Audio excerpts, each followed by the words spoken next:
So you've kind of heard the highlights about my father, the creations 42 years ago of the Green Market Farmer System. And I think about the farmers who first came here, like Stanley Oshapinski from the Black Dirt Farms, bringing those great onions. What you don't know is that my father spent part of his childhood on a working farm in Maryland, where he learned about the terrible things that wholesalers did to farmers by controlling prices. And what he did was to create a farm-to-consumer supply chain that allowed farmers to survive, not just survive, but thrive. So it's not just here in the Hudson Valley, it's New Jersey, Connecticut. We had farmers coming from as far away as Virginia who could sell directly to consumers. And I think that was a really important thing. He's a landscape architect, he's a planner. He has worked in the Hudson Valley doing city and town planning and historic preservation plans. But a few things you don't know, he's a collector of antique bricks. So if you have any old bricks, just feel free to dump them by the house on Van Vlieren Road in Saugerties. No, actually, don't do that. He'll be very angry. But he has been collecting antique bricks and he makes paths with them. He also is a inveterate rearranger of stone. There's an old bluestone quarry on his 4 acres in Saugerties. And he's done his own Opus 40, where he's rearranged all the spoils and terraced them all. I'm very proud to be here with one of my brothers. I have 3 other brothers. Calvin Benepe, who's a resident of Millen. Right, Millen, not Malone? Right. Milan, oh, darn it. I knew I was going to get it wrong. Milan, Millen, let's call the whole thing off. And his wife, Jessica Bard, the founder of Bard College. No, she didn't found it, she endowed it. That's a joke, it's a joke. But there is actually a family connection to Bard College, too. And Judith Spector, who has been my stepmother and his wife for more than 30 years now, I think. Together, after he retired from Green Market, they founded the Saugerties Farmers Market to help the remaining farms there.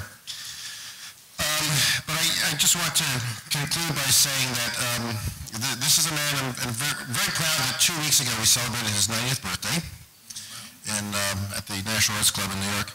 This is a man who has been the most politely persistent fighter for open space, for conservation, for historic preservation. He helped lead the fight to save the Reformed Dutch Church in Newburgh and the Calvin Vaux architecture of the historic districts in Newburgh when he lived there in the 1960s.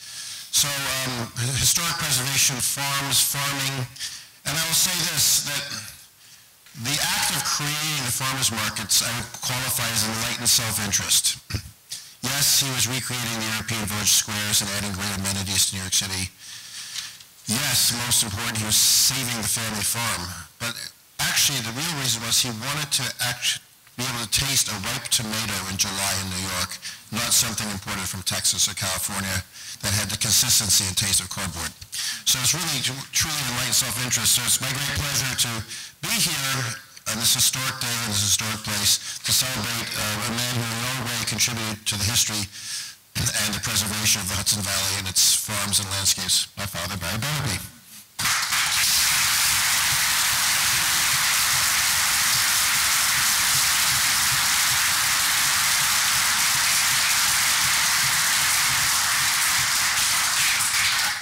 Certificate of highest merit here that I want to read, but before I do, I also wanted to give a brief testimony of myself, which is I am a Newburgh native and grew up in Newburgh in the 80s and 90s, so a little bit after the time that Barry was there as our city planner.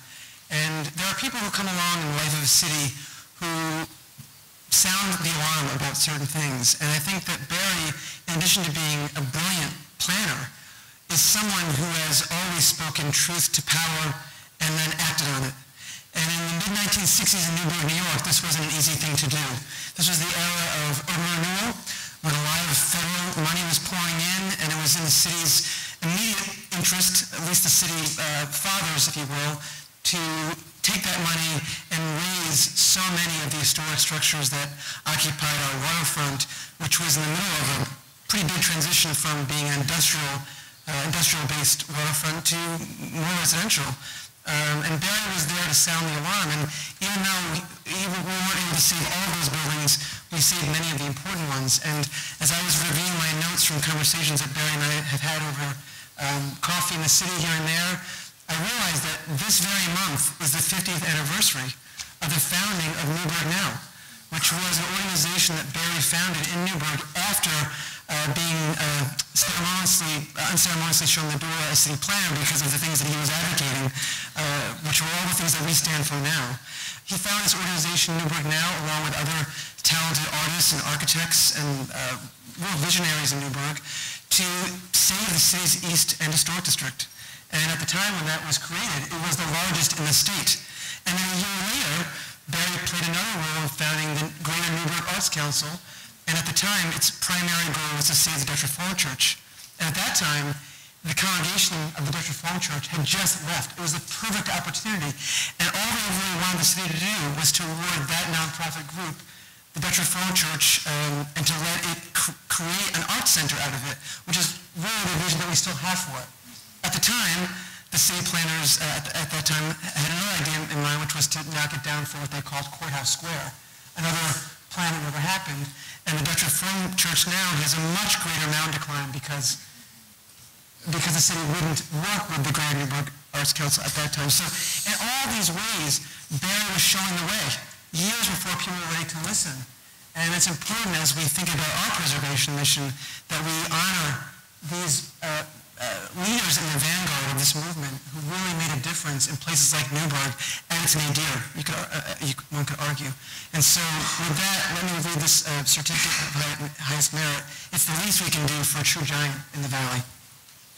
For his decades-long dedication and commitment to the Hudson River Valley and his tireless efforts on behalf of rational planning for our communities, preservation and intelligent reuse of our historic architecture, and creation of urban access to the fresh produce of our farms and orchards through his pioneering flea market, presented this 6th day of June 2018 by the Hudson River Valley Greenway to Mr. Barry Benepe.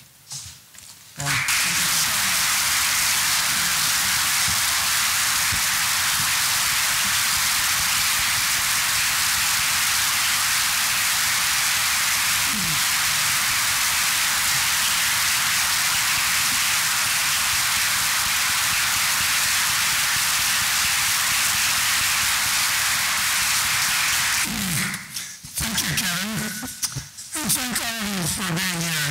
I'm really honored and pleased, especially to have my family members here, my wife and children, and my daughter-in-law.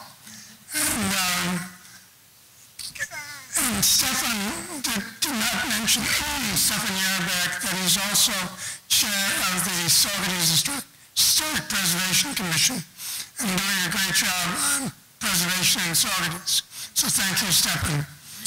I want to pick up on some things that Kevin said in our common past about Newburgh. I ventured to Newburgh on the suggestion of a fellow planner at the Housing Redevelopment Board in New York City where I was working.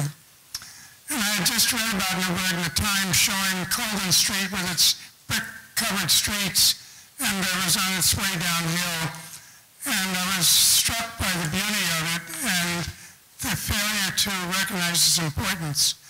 And so a fellow employee, Porsche Bhattacharjee, came in one day and said, you know, they're looking for a planner to come to Newburgh. And so why don't you go up there and check it out? So I did. And Paul McCauley, the city manager, hired me. And I learned on the spot about preservation. I really knew nothing about it. And I learned on the spot that Newburgh has a very special role. And that, as I see it, it's where the arts came together. Landscape architecture, and painting in Newburgh. A.J. Downing, Alexander Jackson Downing, lived there in the Pink Palace. And he brought over Calvert Vaux as a fellow architect from England, and they formed a partnership. And later on were joined by Frederick Law Olmsted. And so this was the birthplace of this movement in a truly indigenous, local, American-spirited architecture. They borrowed on European forms. They borrowed on Italianate, on Gothic, but they did it in an original, heartfelt way. And it was also linked to the movement of landscape painting, where they saw in the works of Claude the broad, rural, sylvan landscape as a place that surrounded them and needed definition. And then the landscape architects themselves worked on these terrains and transformed them into places of beauty in which to live. So Kevin and I have this common experience of Newburgh, and it was really a joy to start out there. And it all moved from then on. I became aware first of the farms in Newburgh through visiting these houses as important architecture, and discovered the farms that lay around them, for which the buildings were their hearts. So thank you, Kevin. Thank all of you for being here. You're in an important place. Winty is carrying on our tradition and addressing the scenic wonders of this valley and helping to preserve them. Thank you, Winty, for all you're doing. And thank you all for being here.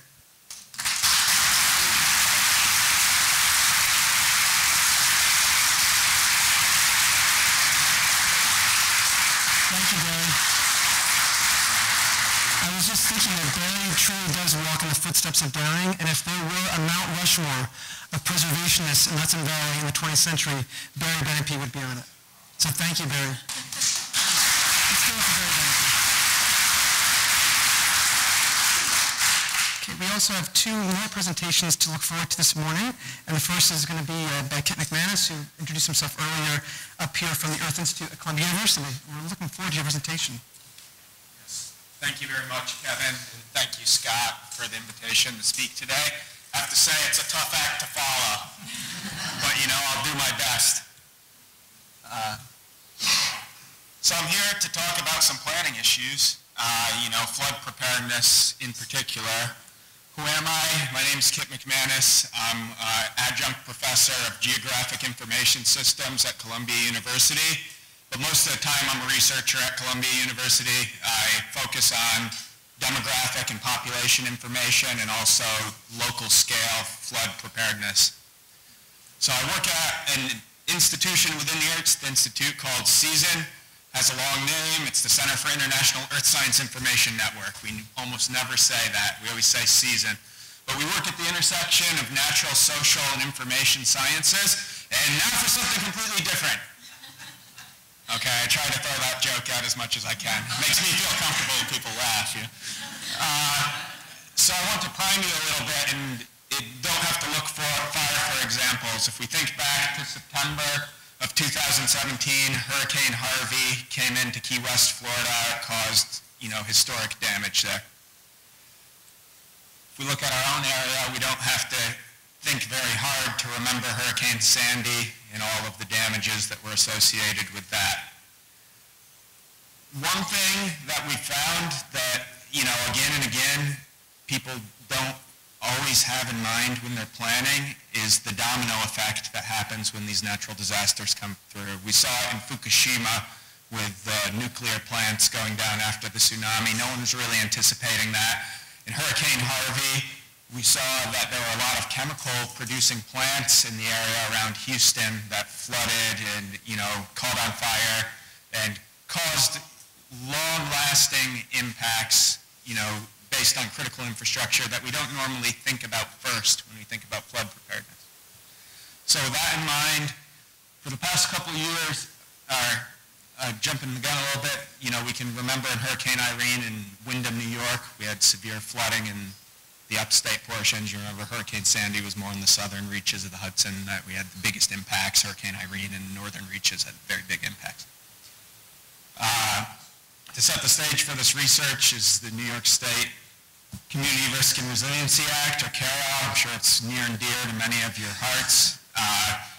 We know that communities need to think about future adaptations and climate change and preparedness, and this research was really inspired by creating these tools to enable communities to do this type of planning.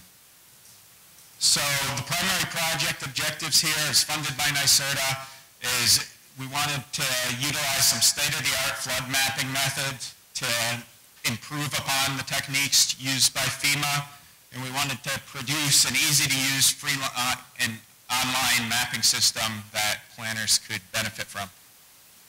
So there are a couple of components here. How did we do the flood work? We did a flood hazard assessment based on, cutting-edge techniques.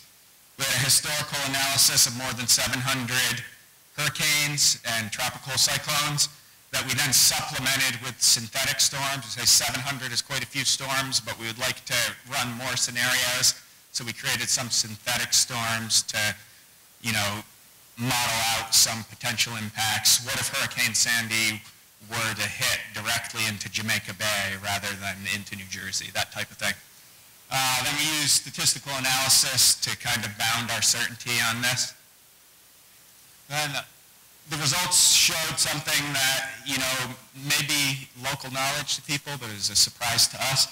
And we saw that near Albany, extra tropical storms dominated the flooding. So especially in the spring, you get these nor'easters that come in and they rain on top of snow. And that is a major cause of flooding if you get north of Poughkeepsie.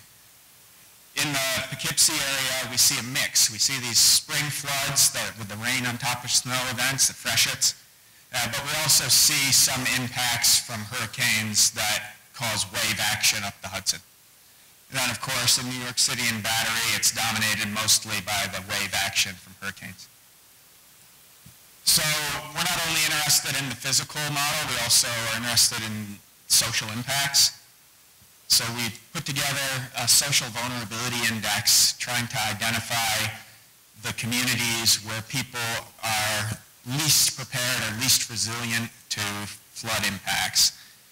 This is something that we include in the mapper.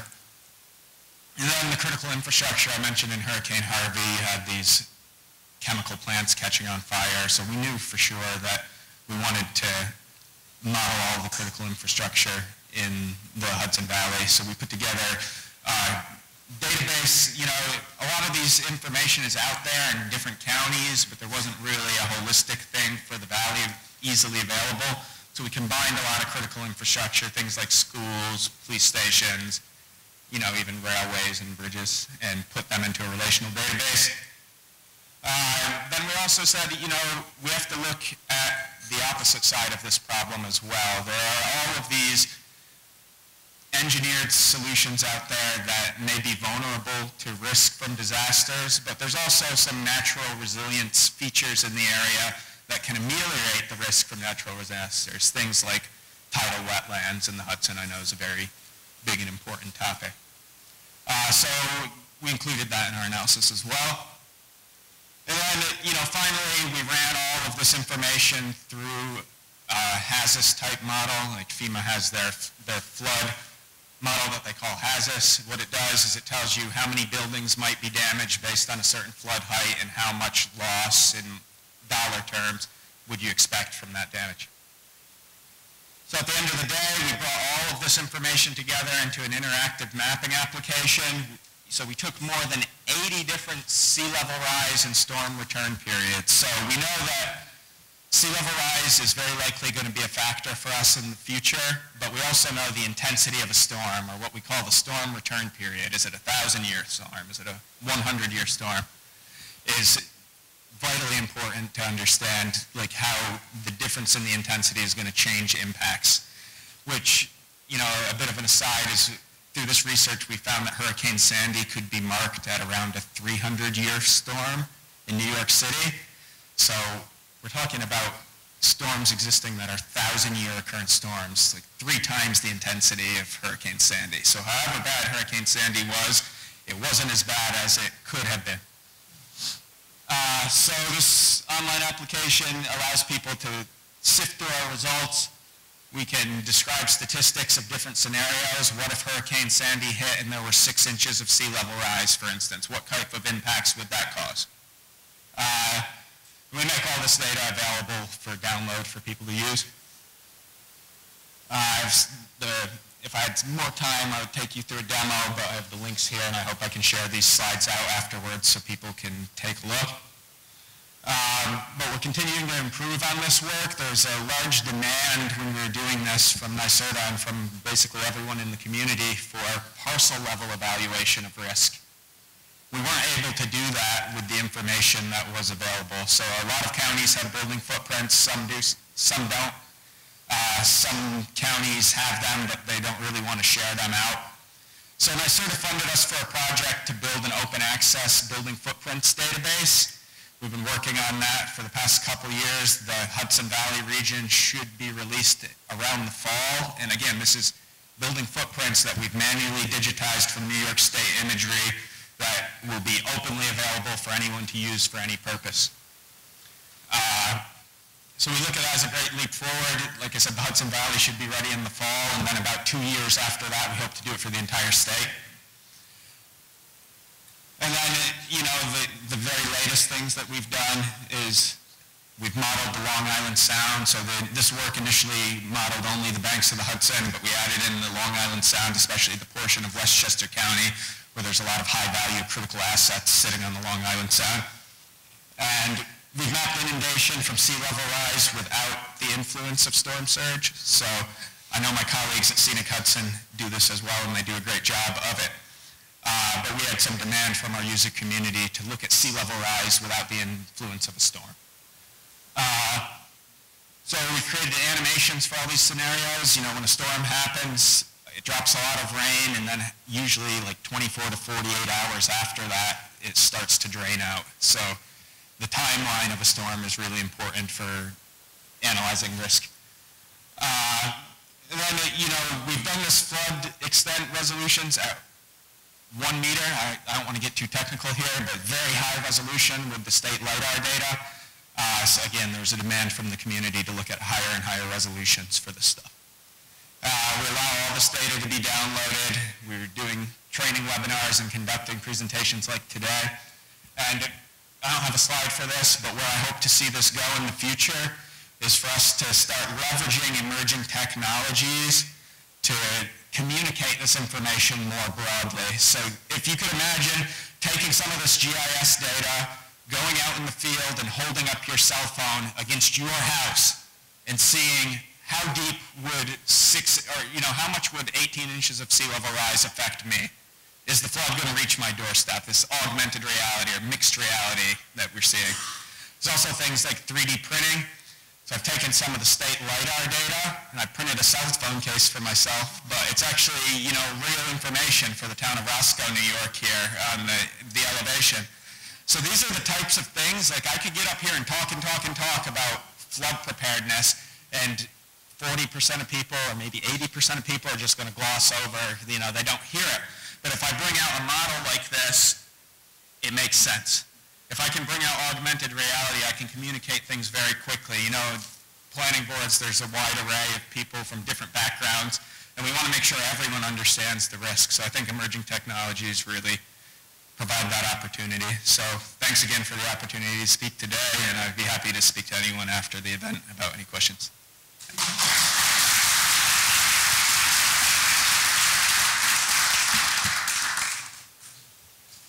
Okay, we can take a couple of questions now if anyone has any, and also to reassure you, your presentation will become part of the minutes, so everybody will get these. Great.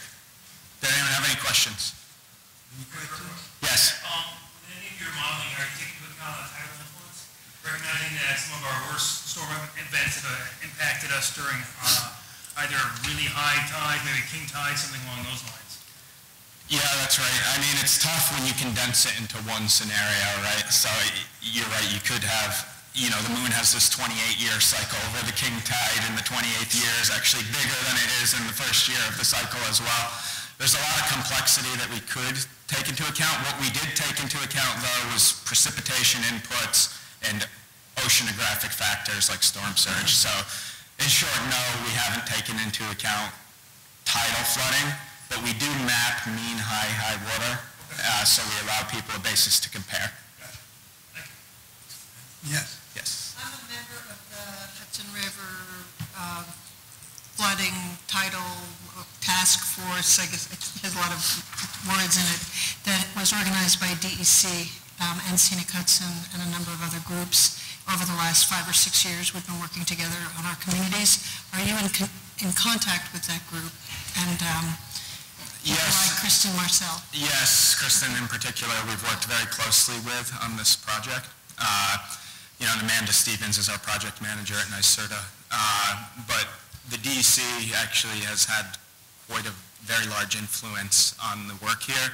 Some of the things we're thinking about for the future that, is in the DEC action plans for preparedness is once we have these building footprints, someone could maybe click on their home and get some advice about what they could do to adapt, like I need to raise my boiler to the first floor, or some simple common sense things that people don't always think about.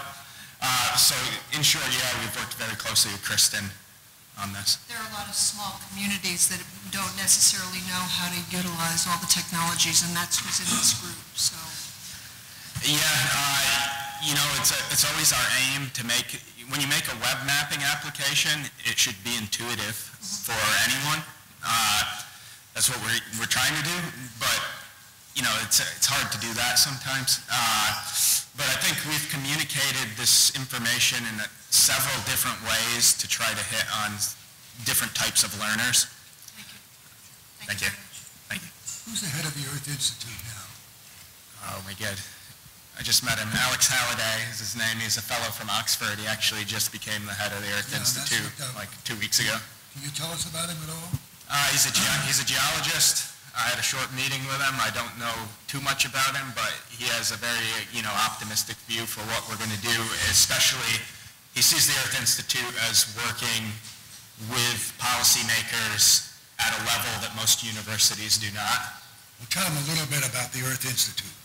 Yes, the Earth Institute is, a research center within Columbia. Columbia has all these different layers of bureaucracy. We're within Columbia. The Earth Institute is within them. We're also within the Earth Institute at Season. But we focus on applied science and, using the resources that are available at a research institution to solve real-world problems. So that's really what the Earth Institute is known for. Any other questions or comments? That's an excellent job. You did it very well. All right, thank you. Thank you.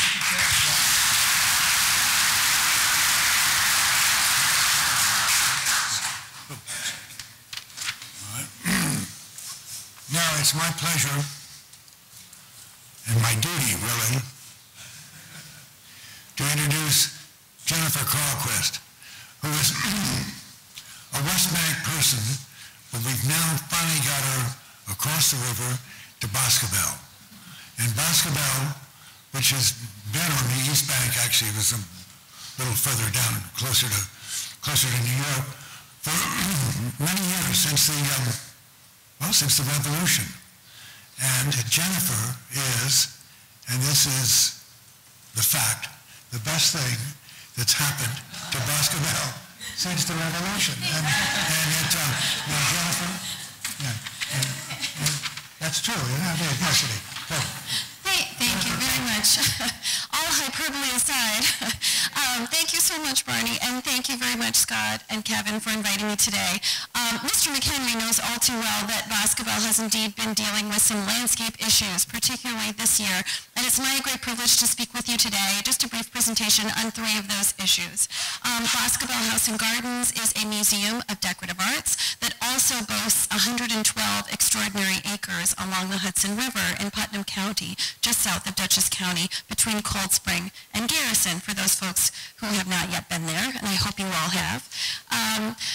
But my approach to today is really a reawakening of our interest in the landscape, those 112 acres and how significant they are, and everything that we can do as a museum to take care of them and what that means in the 21st century. As Barney mentioned, the landscape is currently Boscobel's adopted landscape. Originally, it was built in Montrose, New York.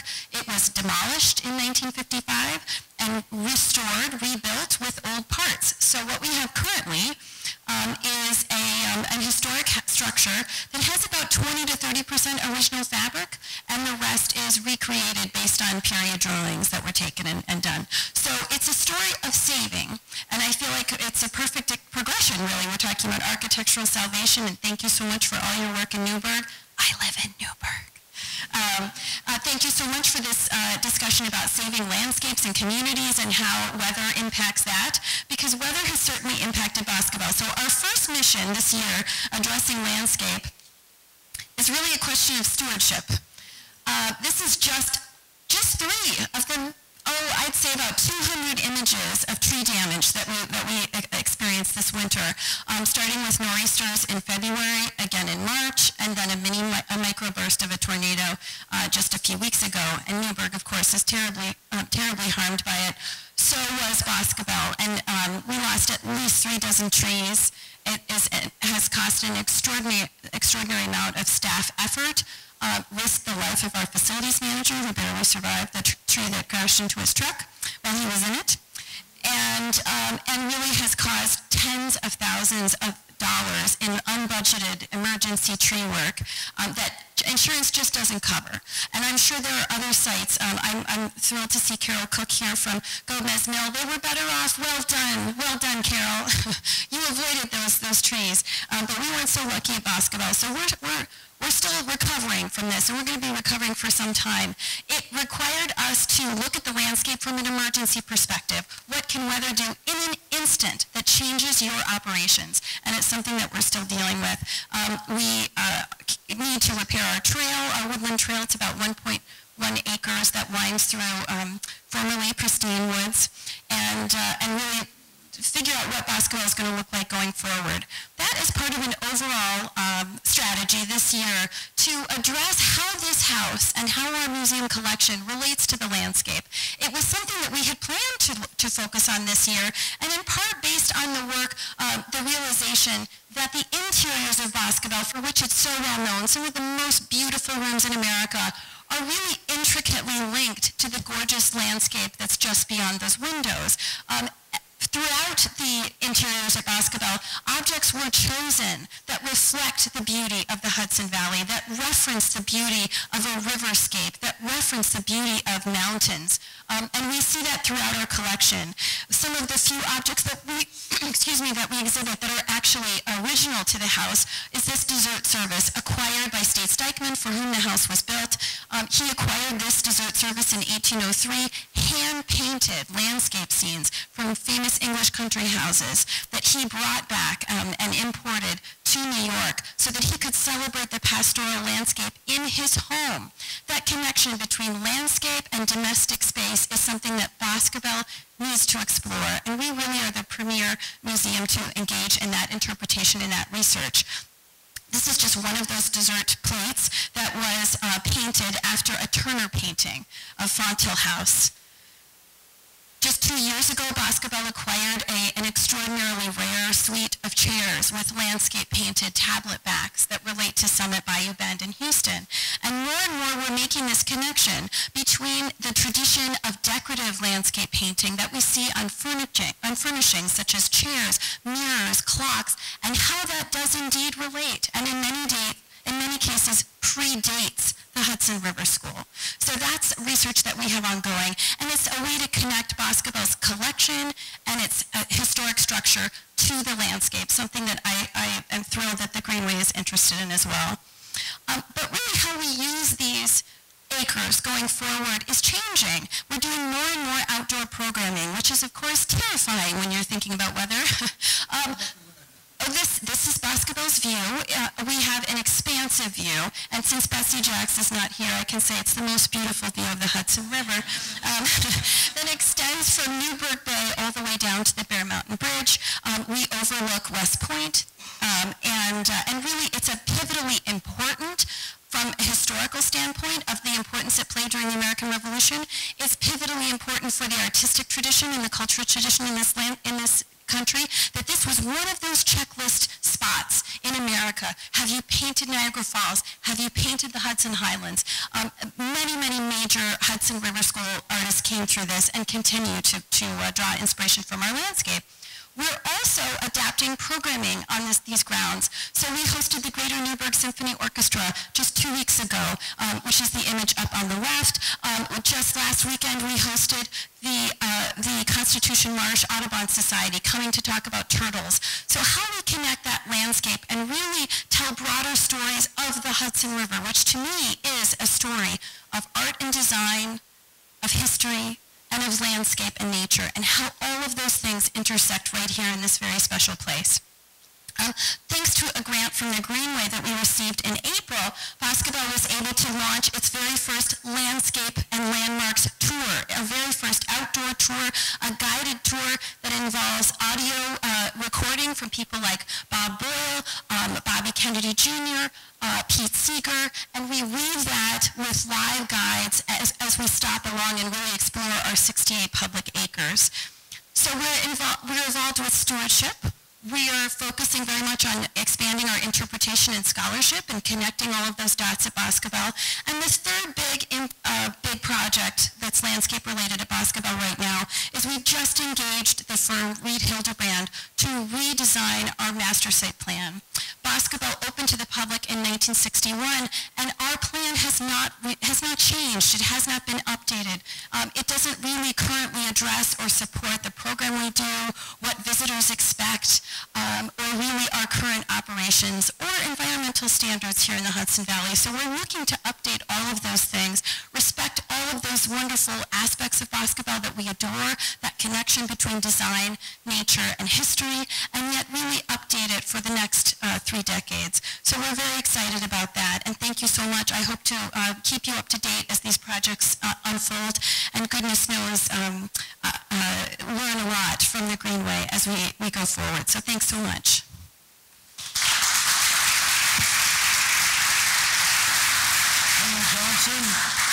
James Johnson? Wasn't there a chain or something? Right? Yes, sir. Do that by going on the Constitution Island Association Sunset Great Chain Cruise on Saturday night. Tickets are still available, and we'll talk about the great chain that extended from Constitution Island to West Point. When was that there?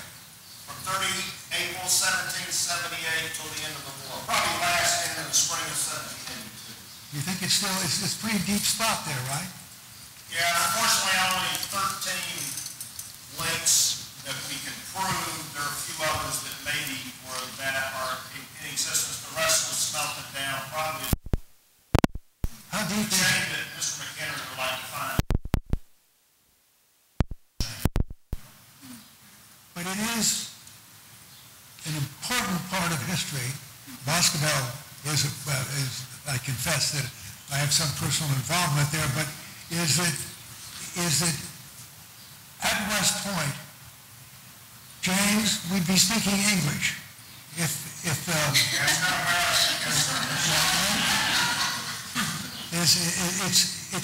just the hearthstone of history in the Hudson Valley, certainly.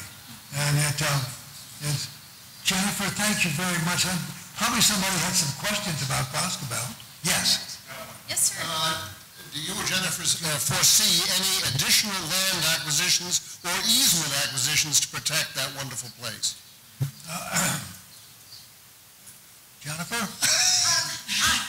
That's such a great question, Minty. And we are blessed by a very gracious and hospitable neighbor to our immediate north, between us and the West Point Foundry. And he's a great land steward. He's a very community-minded neighbor, and we're thrilled to have had him recently acquire the property. That said, any institution that has a public mandate would like a little more buffer than we currently have, so that is something that we will definitely look at in our master site plan. We also hold about 60 acres of non-public space that we use for things like rental income that's just undeveloped, and so we're going to be looking at those too. Are we using them in the best manner for the institution? Are we using them in the best manner for the community? And I'm so glad to have Michelle here from the Hudson Highlands Land Trust. We've been working with local community members to try and connect Boscobel via walking and biking trails to Cold Spring, to Main Street, to our neighbors, as well as to anyone who might be arriving via train. The southern route is a little problematic because because of topography and the marsh. But we're hoping to make that and build that into our plan, that Boscobel, you will be able to walk and bike to Boscobel from town and vice versa. So we're very excited about that and serving that way in the community. That's very encouraging. Thank you. Now, we're excited about you.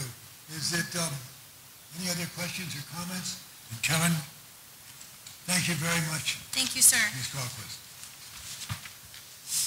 Great, thank you, Jennifer.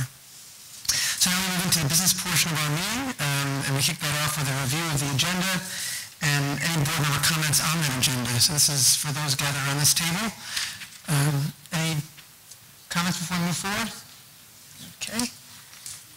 As always, we start with the approval of past minutes, moving the conservancy portion of the meeting, and then the Communities Council, followed by the NHA. So now, please, to the approval part. We actually have three different sets of minutes to approve here. The first is of our combined meeting that was held here on April 25th. And so that is for both the council and the conservancy.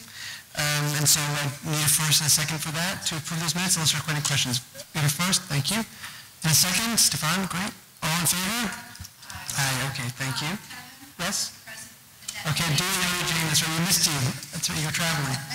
And so I'd like to remind people, if you don't attend the meeting, technically you cannot approve the minutes, so you have to abstain. So That's my right. abstention is so noted. Thank you for keeping us honest. Okay. We also have the May 8th. This is just Greenway Conservancy only. This was a phone meeting. There was, I guess, a room available all day, but many of us participated by phone. So this is just for Conservancy members and has to do with the meeting that we had most recently on the Empire State Trail. So for those who are on that call, I will need to call for a first and a second for those minutes. Jane, okay, thank you. And a second? Kevin, I can't remember if that was the call I was on or not. But I think Jane McLaughlin. I think I was on that call. Yes, that's right. So, Jane, would you like to do the second? Okay, thank you. Small group of us. All in favor? Any opposed, any abstentions? Okay, thank you, so moved. And then the last is our grants committee call we had last week. This is on May the 29th. So this is just for grants committee members.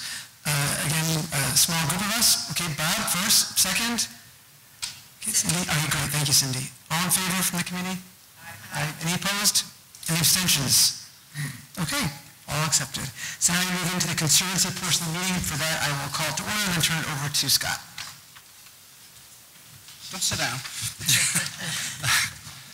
The first item is I am extremely pleased to announce that Governor Cuomo on May 14th appointed Kevin officially as a governor's appointment to the Greenway Board and also appointed him as chairman of the board.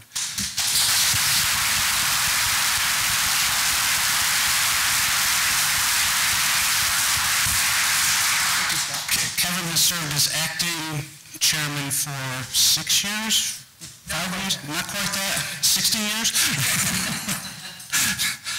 And we are, speaking for the staff, we are thrilled. We very much enjoy working with you, and we appreciate your support, and we're looking forward to great things ahead. Thank you. Do you have anything to add? No, but you got to do Andy. Yeah, Andy, you're up. If you can do a quick update on the Empire State Trail. Yes. And keeping in mind that the board members will be gathering after this meeting to talk about the Albany-Hudson Electric Trail portion and the seeker process involved with that. So yes, since Scott said since after the formal board meeting, there's an informal presentation on the Albany-Hudson Electric Trail, which I'll be giving, which everyone here is invited to. I'll be very brief in my update today at this meeting. First off, we continue to see a lot of forward momentum on construction projects starting to roll out for the Empire State Trail across the state. Fran Dunwell, she was reminding me this morning that one of the first projects under construction, Ulster County and the town of Lloyd are developing, extending the Hudson Valley Rail Trail along 299 further towards New Paltz. And you can see daily progress on that trail construction project.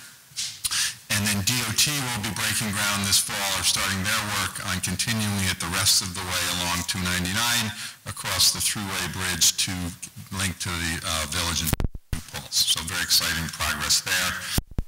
At the other end of the state, out on May 8th at a groundbreaking in Amherst, New York, very western New York, for a Canal Corporation project that is, it's only a 2-mile project, but it is the last remaining gap in the Erie Canalway Trail between Buffalo and Rochester. So when that project is completed next year, the Erie Canalway Trail section, between 115 miles between Buffalo past Rochester, will be continuous at that point. So that's another Empire State Trail project. Number of smaller projects underway, and then for some big complex projects, they're now really, they're past the scoping phase and now into the public meeting and full engineering design and permitting phases. Just to give you one example, out in Syracuse, one of our major gaps in the Erie Canalway Trail, which is of course the Empire State Trail as well, is where it went through the city of Syracuse. The Erie Canal went right through the middle of the city. It's long since obliterated.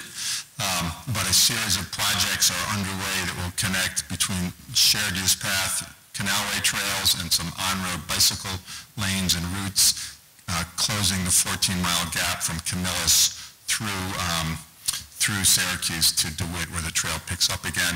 And one of the more exciting projects, if you have ever spent time in Syracuse, East Syracuse, the DeWitt area, the Erie Canal was filled in, and a 6-lane road, the Erie Boulevard, was built on top of it, an extremely ugly and industrial institutional road. DOT held their first public meeting, because they're now far off on the planning last month.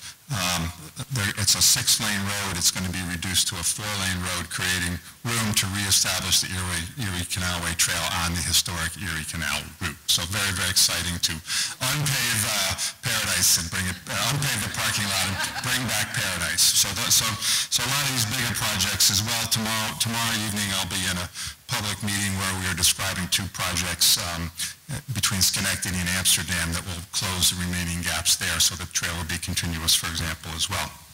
Also, a lot of activity underway. A significant portion of Empire State Trail funding is being provided to local governments that are doing some of the projects. Saratoga County, Washington County, Columbia County, and Town of Half Moon, where Rich is from, he'll be featured a little later. All projects where we are now well along in inking and executing the funding agreements for those local governments to do projects as well. You know that I reported previously we're going to be signing the entire 750-mile route with physical wayfinding signs on the ground. I'm pleased to announce our first signs went up this month. So, we have about 20 miles down of 750, and it's a little more to go. But hitting that milestone is terrific. And we're also working on some the development of what we're calling some gateways, which are kind of major welcome areas to the trail. The first 2 that are being planned are the 2 bookends. One in the Battery in New York City is under design, and the other at Buffalo Harbor State Park in Erie County. So those 2 projects are well into design. We're working on other gateways. There'll be some information done in conjunction with walkway buildings, welcome centers that are underway. The Empire State Trail passes through the state fairgrounds, and so we're working with the state fair. So we're starting to roll out some of these, what we're calling gateways, which will be dedicated parking areas, but where there's informational signage and landscaping and benches in a place that gives a sense of entry to the trail. So basically, that's my quick report. As I've said previously, fundamentally, the Empire State Trail is it's a $230 million project that consists of 60 construction projects, large and small. Every one of those has been launched, and people are pulling on the oars, and we're moving boats down the river here. And so slow but steady progress towards our 2020 completion date. That's my report. Great. Thank you for the segue into the next agenda item, the Hudson River Safety, Navigation, and Operations Committee.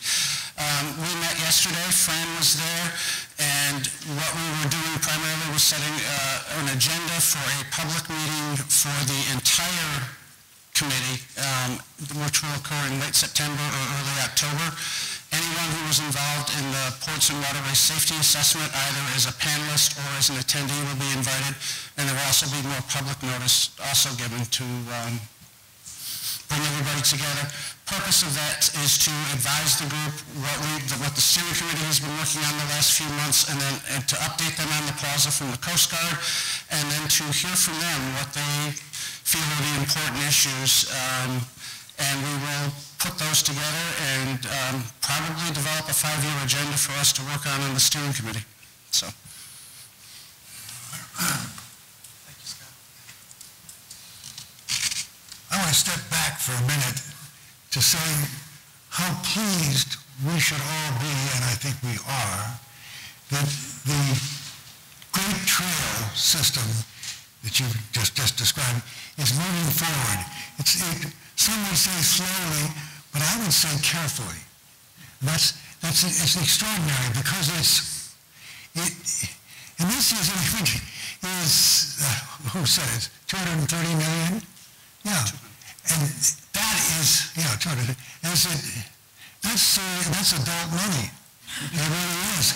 And it's there. You've got it pretty well in hand. And it's moving slowly, but that's the way projects like this should move. Because what you're doing the right thing, which is to involve the communities. And our name, Greenway, because we're all Greenway. Greenway is on it because the governor and I guess Rose Harvey decided to have a such, and that's what we are. We're the sponsors of this extraordinary trip. Damn lucky to have you. Really, I mean, it is, because so far, you've spent a lot of time talking to the inhabitants. And how long has it been, how many meetings did you have? Well, on the Albany-Hudson Electric Trail alone, we completed our 23rd public meeting since August, earlier this month, yeah. Late last month, in May. So we're busy, yep. Overall, it's 11 billion. Yeah, right. And that we would all agree is the way to do it, which is to involve people who were there. And you've, as far as I can see, solved it so far, or there have been no... Well, do stay for my report, where we have some controversy, yes. Okay. Well, any questions or comments? Because this is one of the most exciting things that this organization has had to deal with, right, Scott? I mean, it really is. Is that any questions or comments about the trail? Because you got to come up to all the meetings, and explain how far you're going. Because you'll finish the first section, which is what? Well, several small projects have already been completed and a bunch more are under construction. The bigger, more complex projects, the new rail trails, the 35-mile Albany-Hudson Electric Trail, 25-mile Maybrook Trail, the Erie Canal project that I pronounced in Syracuse, they're going to be done by 2020, but they are moving down the track. But tell a little bit about your electric trail, because that's the one that... We're going to do that later. Later? All right, okay. All right. Then, any questions or comments on that? This is really the great stuff. It really is. And I hope you tell Rose the enthusiasm and how we want to be involved. And Kitty, tomorrow, right? That's Jane. Kitty's over there. Oh, I got Jane. Okay. Kitty's over there. Tomorrow we're going, Jane. You're on board for that thing too, right? No, okay, all right. All right, well now, let me see. Now we're in the community council, call a meeting to order, which I've just done. And Scott, would you go through, we're giving away a bunch of money, and we'll ask for a resolution after you've explained, and I think you've got some of the beneficiaries down there. Thank you, Bob. The first grant request we received was from the town of Durham to update, review, revise, and update their comprehensive plan, which was created in 2008. They requested $10,000. The committee is recommending $10,000. And we have Charles Brook and Nick Nahas here. Would one of you care to say a couple of words? We're doing well with the mic. 10 years ago, this Hudson River Valley Greenway assisted us with the development of our first comprehensive plan. We're a little overdue for the updating, it's supposed to be 5 to 7 years. But what we learned in that was that the residents of the town of Durham very much value natural, agricultural, historic, and cultural resources, along with compatible economic growth, much the same, very much in alignment with the values of the Hudson River Valley Greenway.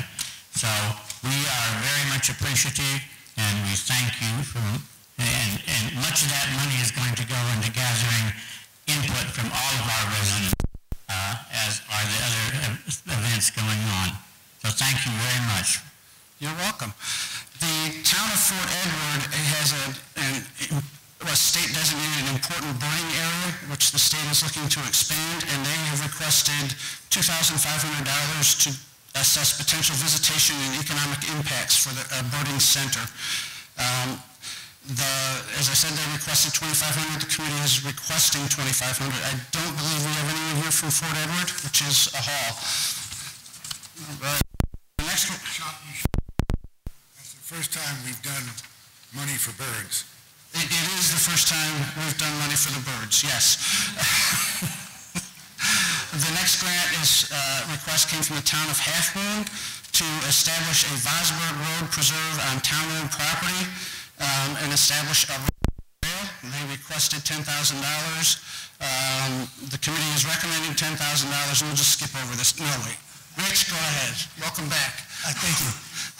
On behalf of Supervisor Kevin Tollison, who's unable to make it here today in the Half Moon Town Board, I want to thank the board and just give you a little sense of the local perspective of what this means. Real briefly, Half Moon is going through what I call the adolescence that many of the communities of the Hudson Valley have gone through maybe a decade, 20, 30 years ago. We have a lot of farms that are no longer functioning, and the family members are looking to sell off. We have a number of developers in town, and Half Moon has taken the approach over the last couple of decades, and it's continued in recent years, of working with developers on helping not only them achieve their goals for development and profit, but also the town's goals. And it's largely my job, working with the town board, to help balance that. So it involves a lot of meetings with developers, a lot of meetings with family members, owners of long-standing families, hundreds of years in the town of Half Moon. And this project that you're helping fund is the result of those efforts over the last decade. I'm a planner by background, and plans are important, but I also recall from my days working at the Greenway how important actual implementation, some bricks and mortar money, is always good too. And in our town, we developed a schematic of a plan for what we're calling the Vosburg Road Preserve. And to give you an idea what that is the result of 3 development projects over the last decade, and the town negotiating with them for what amounts to almost 190 acres in the center of our town. Some of it is undevelopable land, so I'm not going to say that the developers gave up pristine land, but some of it was developable. And I realize that for a lot of towns and a lot of areas where the farms go defunct, and there's a lot of difficulties rehabbing and using that property either by the town or for other purposes, there's actually an old farm route through this property that goes back, like I said, probably over 100 years, and that is forming the basis. But what we needed some seed money for is actual interpretation, signage, rest area, picnic tables, garbage cans, everything that was not budgeted by a small town like Half Moon. This money will help us actually get those first visible signs and interpretation of an area. We are a community that's about 24,000 people. We've led since 2010 in new home starts, building permits, and population growth in the Capital District area.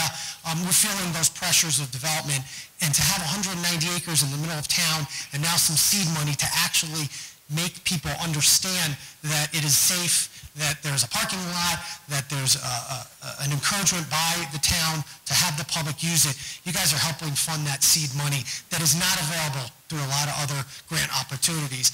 And it's what we're going to use the money for is the low-hanging fruit. And I do want to mention something about Andy, knowing a little bit about trails and working in a couple of agencies. At least in our town, we're dealing with the Empire Trail on a very high-hanging fruit. That's the last spot of our Champlain Canalway Trail segment that's the hardest, and I walked it about a month ago with our consultants, Clough Harbor. And there's 5 or 6 beaver dams that we have to get rid of before we can survey it. We were in boots wading through it, and so the grant you're funding today is for the low-hanging fruit, which we appreciate, and what Andy's doing, at least in our community, and leading the charge, is getting that high-hanging fruit. And I congratulate you on the job, and I know how hard it is, and I'll stick to the low-hanging fruit in Half Moon for now. All right, thank you very much again. Our next grant is for the town of Pine Plains. They requested $7,250 to review and revise their beautiful comprehensive plan, which is, the planners all love beautiful comprehensive plan. That's great. They're going to update the existing document, but they're also going to use the community process, or the process of reaching out to the community to help bring the town together, which we view as a wonderful side benefit. The committee is recommending $7,200. Dara Cloud is here, if you care to say a few words. I just want to, first of all, thank everybody. This is the first grant that I wrote in my new capacity as town supervisor, so I'm thrilled to have something, and especially from the Greenway. We are a very beautiful town. It's the second smallest town in Dutchess County. I think the first is Milan. And nothing will force you to get your zoning act together more than an enormous billion-dollar corporation trying to build a development on the edge of your town. The Dursts have come to town, and they've come back. And our original comprehensive plan was drawn up fast to figure out what to do with either this opportunity or this death knell. We couldn't figure out what it was. That was in the early 2000s. And they did draw up it's a beautifully written plan. It's poetic. It's out of date. We need to revisit it. We need to work on our zoning so that we can create more economic development. So I'm really excited by the process. And at the same time, I see it as a way to bring the town together again, which has been quite torn apart by this whole situation. There are the environmentalists versus the people who feel like they need jobs and that the town is dying. So, and they see the development as the cure. So I'm hoping to really boost morale with this effort to rewrite or revise the comprehensive plan, and thank you again. The final one of our community grants is for the town of Salem in Washington County.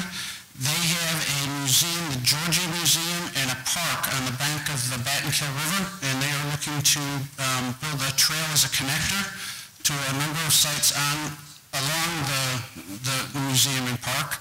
They requested $7,500 for signage, sanitary facilities, and the creation of informational kiosks and signs, and some physical improvements. $1,500 of that was maintenance costs that the Grants Committee declined to fund, so the amount of the award is $6,000. And is there anyone here from the town of Salem? Okay. We have one compact grant for the city of Poughkeepsie. They have requested $4,023.50 to do a Phase 1AB archaeological study on an acre and a half of city-owned, a vacant lot for the purpose of investigating the possibility of creating a community farm hub. There you go. We like this one, especially this meeting. The Grants Committee recommends $4,000, and Paul, I'm not even going to try. Kaligerakis. Kaligerakis, thank you. First, let me apologize for my attire. I had a charity golf outing immediately following. Beautiful weather, good cause. I'm Paul Kaligerakis. I'm the newly appointed Director of Economic Development in the city of Poughkeepsie. The project you are graciously funding is a 1.5-acre vacant parcel, which, as far as we can determine, has never ever been developed in the city of Poughkeepsie. It's on the north side. It is perpendicular to what is now the Maplewood Senior Housing Complex, which was originally built as the Poughkeepsie Alms House, the poorhouse in the city of Poughkeepsie. It has long been speculated that this property was not developed because it potentially could have been a graveyard, although there is no documentary or physical evidence that it was such. So the project we're undertaking, as you described, is to finally, once and for all, determine if this property can be developed. This project is a joint venture between the City of Poughkeepsie, the Poughkeepsie Alliance, who won the grant from you last year, and Scenic Hudson. Scenic Hudson is funding the balance of the cost of this project. What we would hope to do is, if we determine that this property is not a cemetery and kind of looks as if it isn't, that we would turn this into a food access site for the north side, the poor side of the City of Poughkeepsie. And we would be partnering with organizations that have done that and do it well. So we thank you very much. You're welcome. Andy, do you have anything to add?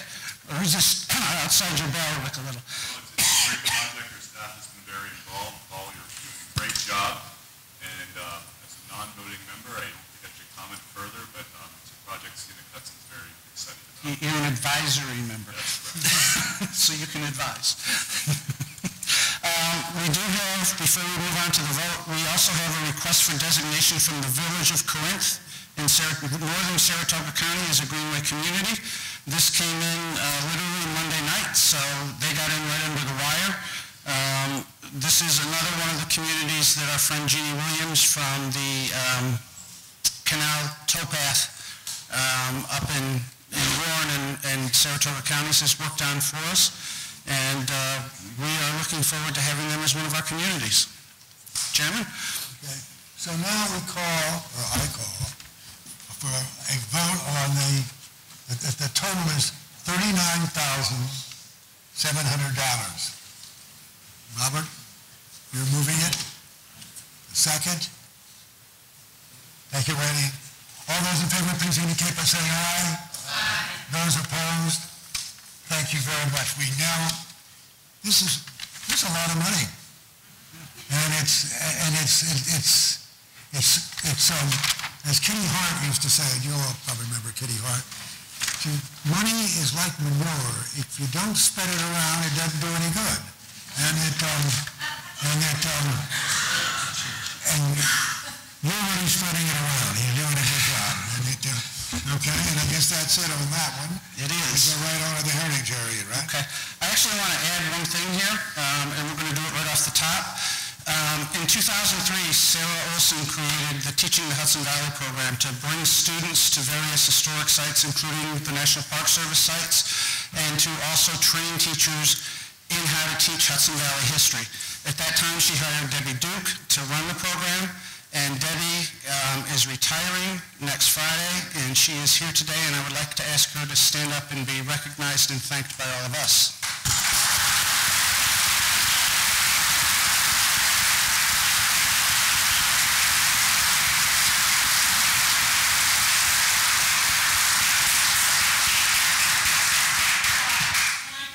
Absolutely, please. Dan's right there. I wasn't going to ask you to do that because you're shy, but... I just wanted to pitch the last project that I'm hoping to close out before I leave next week. And I'm not really retiring, I'm just leaving this job. So we've been working for quite a long time on a resource for teachers about Hudson Valley women. And we're not leaving our place-based mission. We're just trying to find ways to work that in. So a lot of your sites will be in this booklet. Boscobel is in there, Lamont Doherty is in there. But it's exciting. A lot of the women will be familiar to you, but there are also a number, I think, who will surprise you that they have Hudson Valley connections. And so we've had a lot of fun doing it. And if everything goes as planned, it will be on the website before I leave next week. That's it. Thanks for being able to work with all of you. It's been great. Sure, Rich. Your microphone's on now. It's working.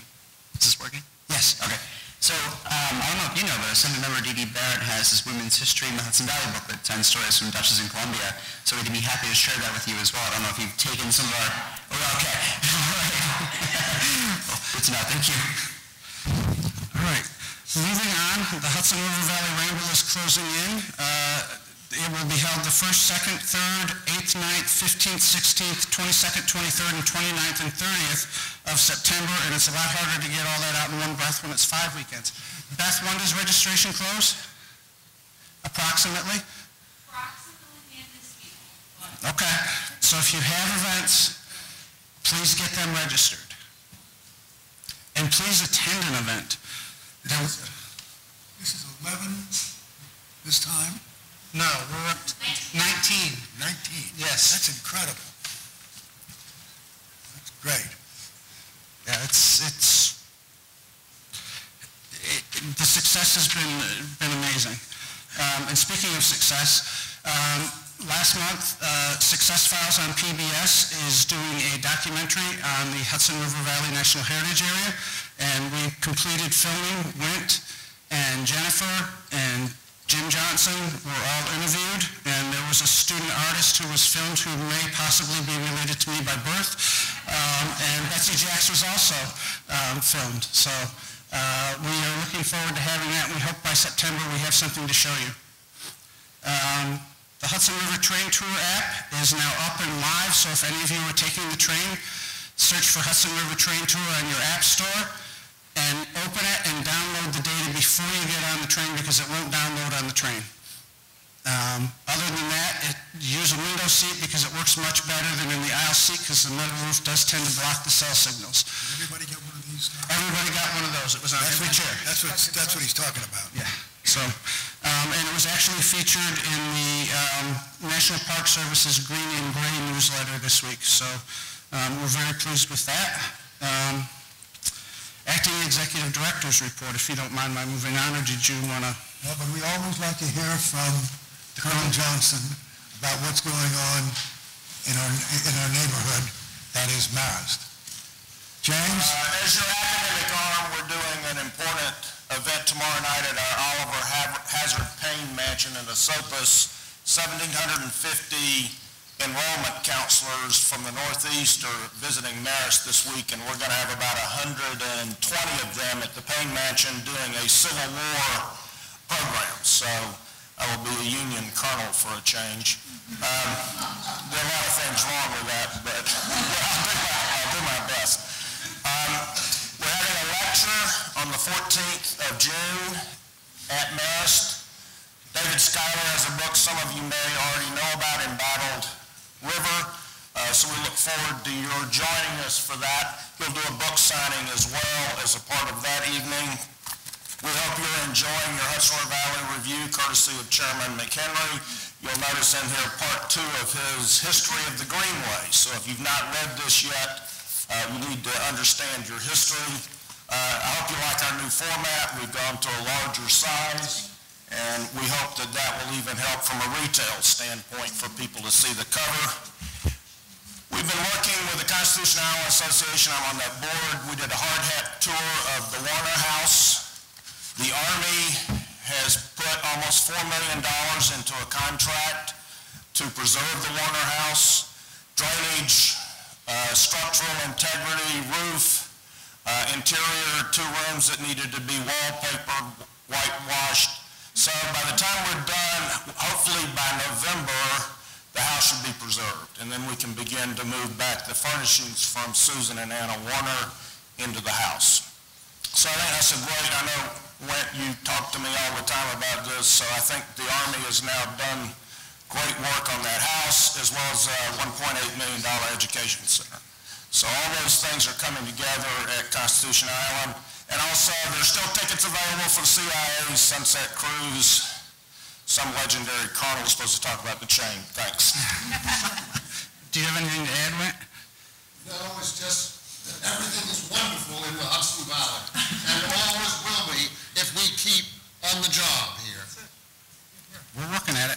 Speaking of keeping on the job, we met just over a month ago, so I didn't do a new executive director's report, but I do want to take a moment to ask the staff to please rise, and please thank Beth, Dan, Shannon, and Cody for all that they do.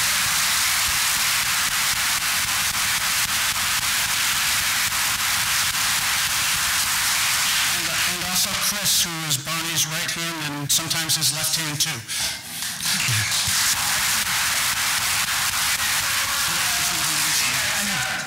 I know, I was just going to say, it's Chris's birthday today, so I think it would be only fitting if we sang his birthday with him. 1, 2, 3.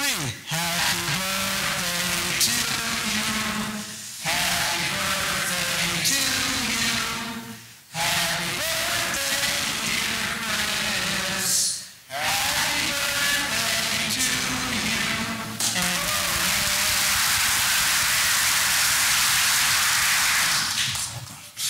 out for new business.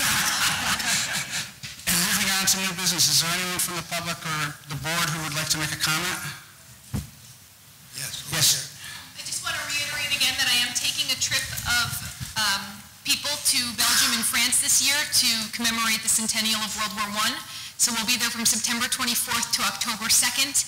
Everyone's just paying their own way. It's $3,600 a person and includes everything. It's got a great group of historians already involved, West Point historians, local historians, people who are descendants of soldiers that fought on September 29th of 1918. And Orange County itself lost over 45 men in one day in about 3 hours of fighting. So we're going to be on that field in the exact place at the exact time 100 years later. So anybody that would like to join us on that trip, let me know and I'll get you all the information. Yes.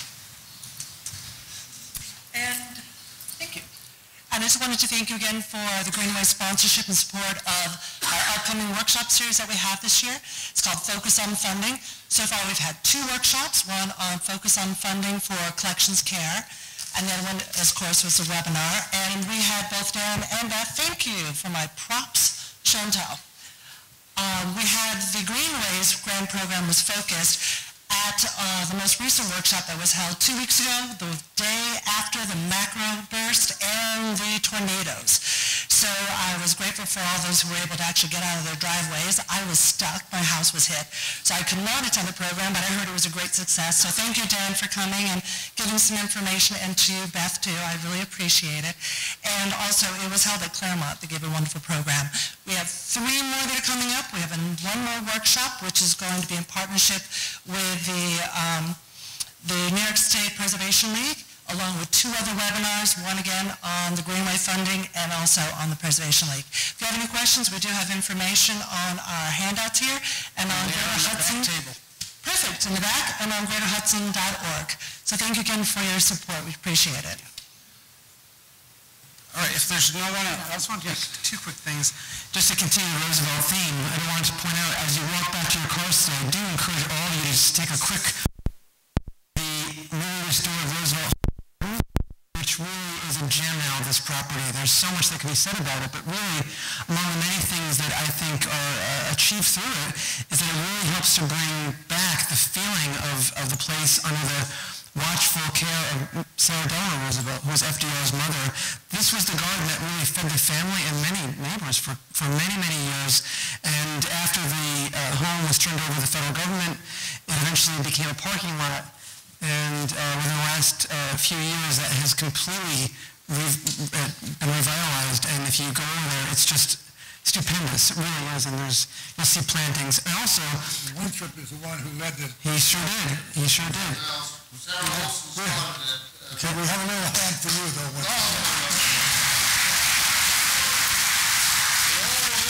The green market. That's right. That's right. And this Saturday, we're actually having a picnic at a Top Cottage in honor of the 1939 Royal Picnic at Top Cottage that President and Mrs. Roosevelt hosted. And we will be speaking there. And some of you can join us. It should be a really fun day. And that's all I have. But it's really been a great meeting. I think, Kristen, you have some... Okay. I don't know. Perhaps I can project enough. I just want to remind people it's not too late to register for the Mohawk Consultations Distinguished Achievement Award. We are honoring John Lipscomb, patrol boat captain and vice president for advocacy at Riverkeeper.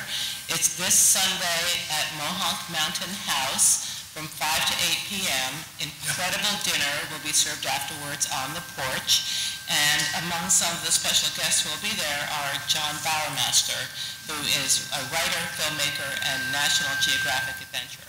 So if you'd like to join us Sunday at Mohawk Mountain House, just go to mohawk-consultations.org. Hope to see you there. Great. Also, one last thing, as you leave today, when you get back to your computers, I invite all of you to Google the name Barry Benepe. And you really should read up on achievements, because we can only scratch the surface today of this extraordinary individual and leader in our valley. And if you Google his name, you'll find interesting interviews and articles, but there's just much more to learn, and he really is an exemplar. And I hope all of you will just take a few minutes to read up and realize what can be done when you speak truth to power. Thank you.